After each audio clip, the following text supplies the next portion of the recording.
When you first got social media, I think I was probably 7th grade. That's when I remember getting Snapchat, and Instagram was like shortly after that. But overall, I think I like social media. It's definitely, you get to experience a whole bunch of opinions and different aspects of life that you wouldn't get to experience otherwise. You get to see news sources from all over the place. It's definitely a good invention in some parts, but it definitely has its negative aspects. My one main gripe that I would have with social media probably is like how accessible and easy it is to like get into pornography and like pornographic material, because it's extremely easy, and especially like with how many kids have like phones and unrestricted access to the internet, it's very easy to get into that, and that's not a very healthy thing to be consuming as a child, because it gives you unrealistic expectation of like what's going on. So the two apps that are like pretty notorious for being pretty sleazy about like regulations and stuff. So TikTok and Snapchat are both, they're great with having regulations. So TikTok has a 32.5% of its users are between 10 and 19, and then Snapchat has a 48% between 15 and 25. So, but most of them are like under 16. That's kind of like the main demographic for these.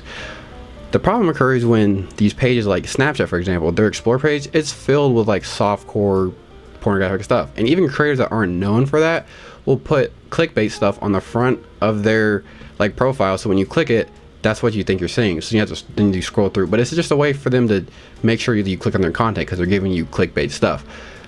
But it's just really insidious, because Snapchat has it's been up for a couple years and they haven't done anything about it. They just leave it up there because it makes them money. TikTok, on the other hand, is kind of the same thing, except TikTok has an algorithm, so it could be considered worse.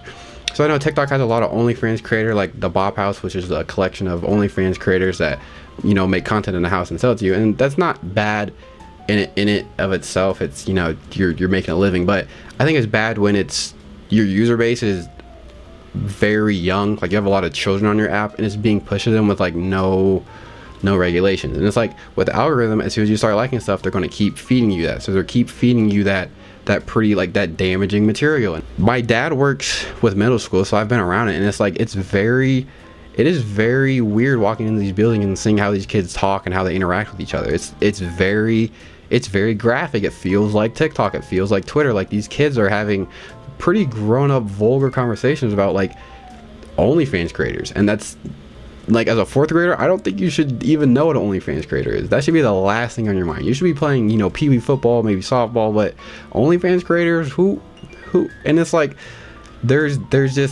not a whole lot of parental intervention, and it's like, I would never let my kid have Snapchat. Like, if you get, I'm just thinking like social media in general, like you're getting very limited access to that, but these kids are getting just full unrestricted access to the internet.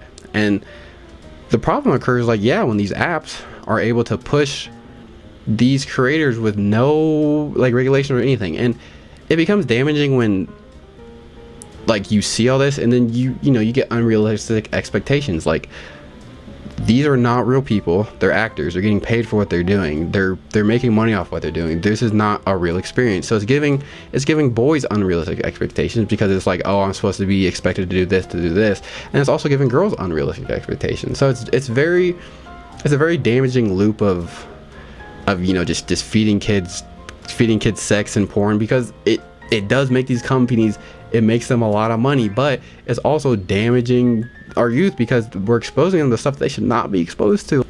So a systematic review of studies found that social media exposure is linked to change in adolescent sexual attributes and behaviors. This is by BMC Public Health, which is my accredited source, but it's obviously having an effect on kids, like out views on like sexual relations, and it's not a healthy way to be moving through life. Anyways, this is going to be me wrapping it up. So when it's all said and done, my main gripe with social media content now, and just social media in general, is just how easy and accessible it is for kids to access porn and pornographic material, because it's just not something that kids should be consuming. It's called adult entertainment for a reason. It's meant for adults. Kids should not be knowing or even like being around it, but it's just become so normalized because it's on TikTok, and TikTok is what everyone's on. So it's become very normalized, and apps are able to push that without a whole lot of consequence, and they're making a lot of money off it and not giving anything in return. Like you're damaging children's like view of healthy relationships and what those should look like and then not like doing anything in return for that. But that's basically all. Yeah,